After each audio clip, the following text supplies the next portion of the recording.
மகாபெரிவாச்சரணம். திருப்பாவை, மார்கழி, ஆண்டாள் இந்த மூன்றையும் சேர்த்தால் நமக்கு எத்தனை விஷயங்கள் புரியுமோ அத்தனை விஷயங்களும் புரிய வரும். ஒரு ஞானி எப்படி இருக்க வேண்டும், மனிதனாக பிறந்தவன் எப்படி அந்த பகவானை அடைய வேண்டும், அனைத்தையும் சொல்லிச் சென்றால் அந்த ஆண்டாள் இந்த திருப்பாவையில் அத்தனை பொக்கிஷங்களையும் மறைத்து வைத்திருக்கிறாள் அந்த கோதை.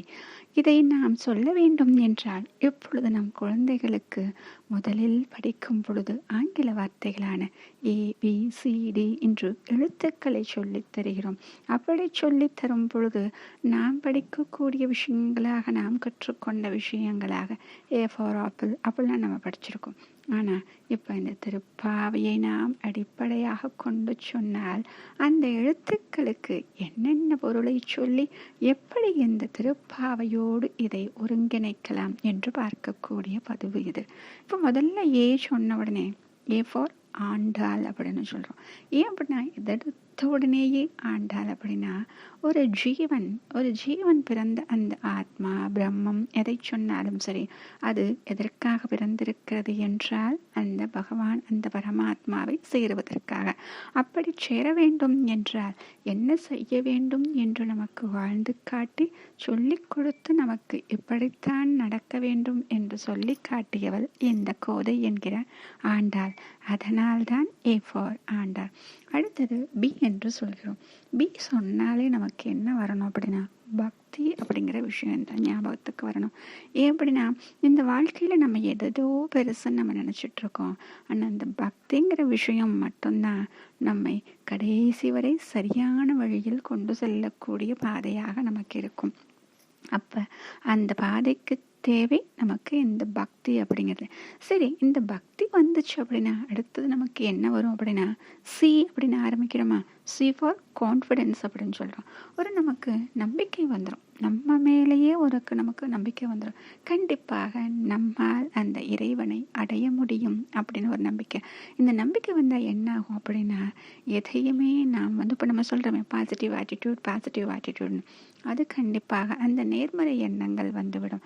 ஏன் அப்படின்னா வாழ்க்கையில் எப்பொழுதுமே நம்பிக்கை அதிகமாக இருப்பவர்களிடம்தான் நேர்மறை எண்ணங்கள் இருக்கும். அப்போ இந்த சம்சார வாழ்க்கை அப்படிங்கிறது பெரிய துன்பம் நிறைந்தது. பிறப்பு இறப்பு அப்படிங்கிற ஒரு சக்கரம் அப்படிலாம் நம்ம சொல்கிறோம். அந்த சக்கரத்தை எல்லாம் நாம் கடந்து செல்ல வேண்டும் என்றால் இந்த பக்தி என்ற ஒன்று போதும் அப்படிங்கிற நம்பிக்கையை நமக்கு கொடுத்து இருக்கிறாள் அந்த ஆண்டாள். சரி, இந்த நம்பிக்கையை வைக்கணும் அப்படின்னா அப்போ நம்ம எப்படி இருக்கணும் அப்படின்னா D for டெடிகேஷன், அர்ப்பணிப்பு உணர்வோடு நாம் இருக்கணும். எப்படின்னா அர்ப்பணிப்பு உணர்வுனா எதை செய்தாலும் அவனுக்காக செய்வது. இப்போ நம்ம என்ன பண்ணுறோம் பிரார்த்தனை அப்படின்னா நமக்கு எதையோ ஒன்று எதிர்பார்த்து நம்ம செய்கிறோமே, அந்த எதிர்பார்க்காமல் செய்யக்கூடிய விஷயத்தை இங்கு ஆண்டாள் சொல்கிறாள். அவள் தோழிகளாகட்டும் அவளாகட்டும் எதையாவது பிரதிபலனாக எதிர்பார்த்தார்களா என்றால் எதுவுமே கிடையாது. நாங்கள் உன் கோயிலுக்கு வருகிறோம் கண்ணா கோவிந்தா என்று சொல்லி அவனுடைய பெருமைகளை சொல்லித்தான் பாடினார்களே ஒழிய அப்படி எதிர்பார்த்தாலும் உயர்ந்ததாக இருக்கக்கூடிய அந்த மோட்ச மார்க்கத்தை தான் எதிர்பார்த்தார்கள். இந்த உலக இன்பத்தை அவர்கள் எதிர்பார்க்கவில்லை இல்லையா? அப்போ அதுக்காக சொல்லிடுறாங்க. சரி, இப்படி இருந்தால் நம்முடைய வாழ்க்கை, நம்முடைய பெயர் எப்படி இருக்கும் அப்படின்னா E for எவர்கிரீன். நம்ம என்ன பண்ணுறோம், நம்ம பேர் அப்படியே எப்பவும் நிலைத்திருக்கணும்னு என்னென்னமோ விஷயங்கள் எல்லாம் நம்ம பண்ணுறோம். ஆனால் நீங்கள் ஒன்றுமே பண்ண வேணாங்க. இந்த பக்தி மார்க்கத்தில் போங்க, இறைவனை மட்டுமே நினைத்து கொண்டு இறைவனுக்காகவே பக்தி செய்யுங்க. அப்போ உங்கள் பெயர்கள் எப்படி இன்னைக்கும் நம்ம ஆழ்வார்கள் சொல்கிறோம், பெரிய பெரிய அடியார்கள்னு சொல்கிறோம், எவ்வளவு பெரிய பக்தர்கள் சொல்கிறோம், மகான்கள் சொல்கிறோம், அவங்க பேர்லாம் எப்பொழுதும் ஒரே போல இருக்கு. இன்னைக்கும் அதே மாதிரி புதுசு போல இருக்கே, அதுபோல நாமும் நம்முடைய பெயரும் இருக்கும். அப்போ இந்த விஷயத்தை நம்ம செய்யணும். சரி, இது செய்கிறதுனால நமக்கு என்ன கிடைக்கும் அப்படின்னா ஃபியூஷன். அந்த ஃபியூஷன் என்ன ஆகுது, ஆண்டாள் என்ன செய்தால் அப்படி இறைவனுடன் கலந்து விட்டாள் இல்லையா, அதுதான் இந்த ஜீவாத்மா பரமாத்மாவுடன் சேரக்கூடிய அந்த அதிசயம் நிகழக்கூடியதாக இருக்கும். இதை செய்ய வேண்டும் என்றால் நாம் என்ன செய்ய வேண்டும் என்றால் கைங்கரியங்கள் அதிகமாக செய்யணும் இல்லையா? அப்ப அந்த கைங்கரியம் செய்யும் பொழுது ஆண்டாள் என்ன செய்தால்? ஜீஃபார் கார்லண்ட் அழகாக மாலைகளை தொடுத்தார்.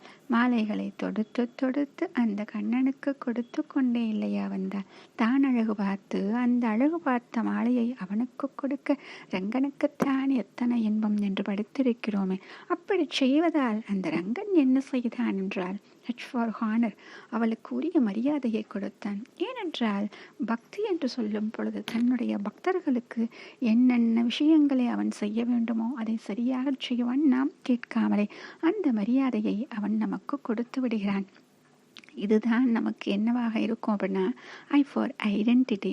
நமக்குன்னு ஒரு அடையாளம். நம்ம என்ன சொல்கிறோம் அப்படின்னா நம்ம படித்த பெரிய பேர் வாங்கி புகழ் வாங்கி இதுதான் என்னுடைய அடையாளம் சொல்லிட்டு ஒரு வேலையும் நம்ம பார்த்துட்டு சொல்கிறோம் இல்லையா? அது கிடையாது. இந்த ஜீவனாக நாம் இந்த மனித பிறவி எடுத்து விட்டோம். இந்த மனித பிறவி எடுத்ததில் ஒரு தனித்தன்மையோடு தெரிய வேண்டும் என்றால் இன்றும் அந்த ஆண்டாளுக்கு ஒரு தனித்தன்மை இருக்கிறதே, அதுதான் அந்த ஐடென்டிட்டி நமக்கு கிடைக்கும் அப்படின்னு சொல்கிறாங்க. அடுத்தது நமக்கு என்ன பெருசாக ஆடை ஆபரணங்கள் அப்படின்னு எவ்வளோ விஷயங்கள் நம்ம ஆசை வைக்கிறோமே, அந்த ஆசைகள் இல்லாமல் என்ன நாம் செய்யலாம் என்றால் ஜேஃபா ஜுவல். அப்போ எது நமக்கு ஆபரணம் என்றால் இந்த பகவானின் அந்த நாமங்கள் தான் இந்த ஜீவனுக்கு ஆபரணமாக இருக்கிறது. அந்த ஆபரணங்கள் இருந்தால் போதும் இந்த ஜீவாத்மா அப்படியே அழகு பெற்று விடுமாம். நாம் சொல்கிறோமே அந்த ஒளிவட்டமும் வந்துவிடும். நமக்கும் அந்த ஞானம் கிடைக்கும். இந்த ஞானம் எப்படி அப்படின்னா ஃபார் நாலேஜ். நம்ம சொல்லக்கூடிய நாலேஜ் என்ன சொல்கிறோம்? இப்போ நமக்கு புத்தகங்கள், அந்த புத்தகங்கள் இருக்கக்கூடிய பாடங்கள், இந்த சிலபஸ் இதை படித்தாதான் நாலேஜ்னு சொல்கிறோம். என்னதான் நீங்கள் எவ்வளோ வேணும் படித்து பாருங்களேன். அத்தனையும் படித்தாலும் ஒரு காலகட்டத்தில் நாம் என்ன செய்ய வேண்டும் என்று நமக்கே தெரியாத ஒரு சூழ்நிலை நமக்கு உண்டாகும். அப்பொழுது எந்த ஞானம் நமக்கு இங்கே உறுதுணையாக இருக்கும் என்றால் ஆண்டாள் காட்டினாலே அந்த பக்தி என்ற ஞானம்தான் நமக்கு உறுதுணையாக இருக்கும்.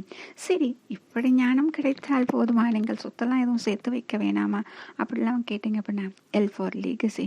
நமக்கு என்ன சொத்து பெரிதாக வேண்டி இருக்கக்கூடியது? ஒன்றும் இல்லை. அந்த பகவான் தானே நமக்கு சொத்து. எத்தனை பொருளை நீங்கள் சேர்த்து வைத்தாலும் நமக்கு உடன் வரக்கூடியது எது என்று சொல்வார்கள்? தனக்கு மிஞ்சியது தானமும் தர்மமும் தான். எத்தனை பரம்பரை சொத்துக்கள் இருந்தாலும் நீ சேர்த்து வைத்த அந்த பெயர், அந்த புண்ணியம் தான் உன்னை அங்கே மேலே கொண்டு சேர்க்கும், மேலே மேலே முன்னிறுத்தும். அப்படி முன்னிறுத்துவதால் என்ன நடக்கும் என்றால் இப்போ நமக்கு ஒருவரை ஒருவர் நாமளே என்ன பண்ணுறோம்? ஒரு உற்சாகப்படுத்திக் கொள்கிறோம். அதைத்தான் சொல்கிறோம் இல்லையா? For motivation. இதையெல்லாம் செய்ய செய்ய இப்படியெல்லாம் நிகழ்கிறது அப்படின்னு சொல்லிட்டு ஆண்டாள் ஒவ்வொரு பாசனமாக சொல்லி சொல்லி நமக்கு எப்படியெல்லாம் ஒரு உத்வேகத்தை கொடுக்கிறாள் என்றால் ஃபார் நர்ச்சர். இந்த ஒவ்வொரு விஷயங்களையும் நமக்கு கற்றுத்தருகிறாள். அப்படியே நம்ம மனசில் பதிய வைக்கிறாள். ஏன்னா சிறு வயதில் இந்த குழந்தைங்களுக்கு நம்ம ஒரு விஷயத்தை கொண்டு போய் சேர்ப்போம். அப்படி சேர்க்கிறப்ப அந்த விஷயங்கள் அவர்கள் பிஞ்சு மனத்தில் அப்படியே பதிந்துவிடும். அதுதான் இங்கே நர்ச்சர் அப்படின்னு நம்ம சொல்லியிருக்கோம். For nurture. அப்போ இதை நமக்கு உணவாக கொடுத்து கொடுத்து இந்த ஆத்மாவை அழகாக வளர்த்து விட்டால் எப்படி இருப்போம் அப்படின்னா அந்த பகவானுக்கு உண்மையானவனாக. நம்ம லீவ் லெட்டர் எழுதுவோம், யுவர்ஸ் ஒபீடியன்ட்லின்னு. இப்போ அது கிடையாதுங்க, ஃபார் ஒபீடியன்ட். அப்போ யாருக்கு ஒபீடியண்ட்டாக அப்போ நம்ம இருக்க போகிறோம் அப்படின்னா நம்ம படைத்தானே அந்த பரம்பொருள் அவனுக்கு உண்மையாக, எப்பொழுதும் உண்மையை பேசுபவனாக, நேர் வழியில் நடப்பவனாக இப்படி இருக்க போகிறோம். இதுதான் நமக்கு வாழ்க்கையில் என்னன்னு சொல்ல போகிறோம். பேஷன். நம்ம எதோ சொல்லிட்டு இதுதாங்க என்னோட பேஷன், அது என்னோட பேஷன் சொல்கிறோம். அது கிடையாதுங்க. இப்படி வாழ்வது தான் ஒரு பேஷன் அப்படின்னு சொல்கிறது. சரி, இதற்கு என்ன தகுதி வேண்டும்? அதுதான் ஃபார் குவாலிஃபை. அப்போ நம்ம தகுதி பெற்று விட்டோமா என்றால் கண்டிப்பாக அந்த தகுதி பெற்றதால் தான் இன்று இத்தனை நாமாக்களையும் நாம் கேட்கிறோம். அவளுடைய பாசுரத்தையும் நாம் கேட்கும் பாக்கியம் பெற்றோம். இதை கேட்டதால் நமக்கு என்ன கிடைத்தது? For respectable. ஒரு மதிப்பு. என்ன மதிப்பு? நம்ம நினைக்கிறோம் பெரிய சொத்து வச்சிருக்கனால எவ்வளவு பெரிய பணக்காரர் என்று ஒரு முழுக்க நமக்கு மரியாதை செய்கிறார்களே, அதுதான் நமக்கு நினைக்கிறோம். அப்படி கிடையாது.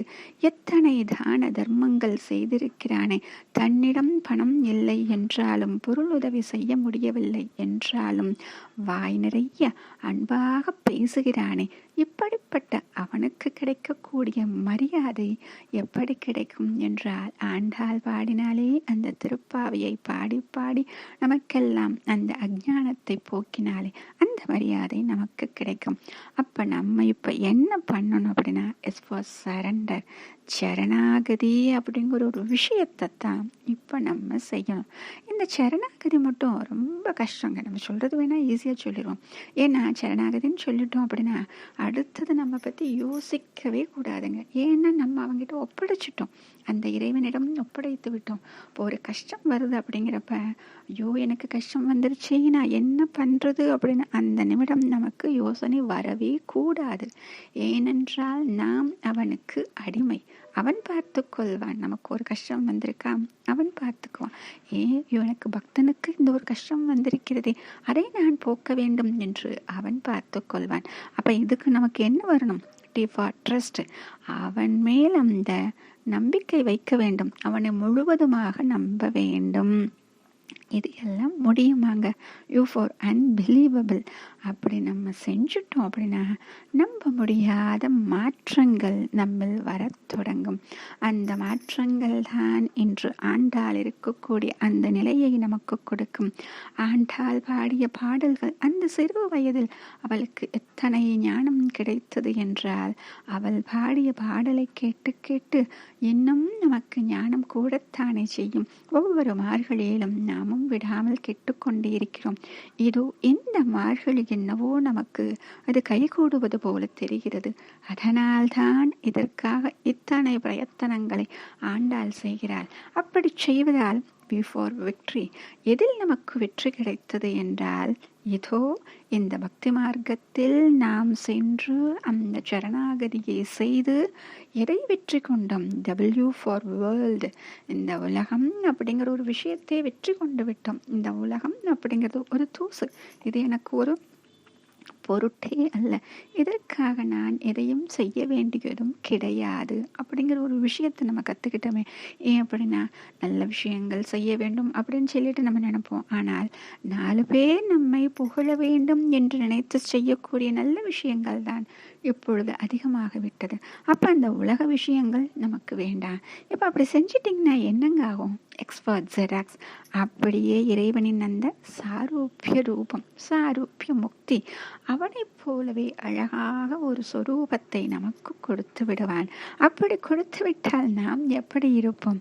ஒய்ஃப் ஆர் யூத்ஃபுல், எப்பொழுதுமே இளமையோடு, எப்படி இன்றும் சிரஞ்சீவியாக ஹனுமன் இருந்து கொண்டிருக்கிறானே, அப்படித்தான் நாம் இருந்து கொண்டிருப்போம்.